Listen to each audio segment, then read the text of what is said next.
Hi everyone, welcome to Character Modeling. That's right, we're at the end of week one.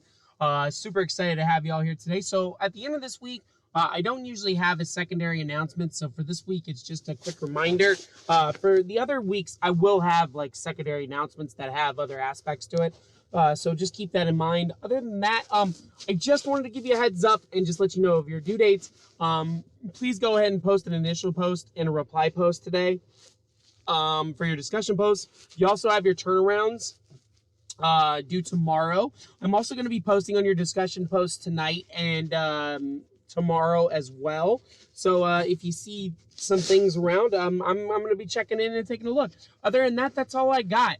And then week two should be starting after that. So if you have any questions, comments, concerns, let me know. But other than that, pretty simple, easy to understand, and just get your turnarounds done on Sunday, and that's pretty much it. Other than that, that's all I got. Be safe, have fun, enjoy. If you have any questions, comments, concerns, let me know. Other than that, that's all we got. Have a great weekend. I'll see everybody for Monday's announcement, and have a good one. Bye-bye, everybody. Enjoy. Take it easy.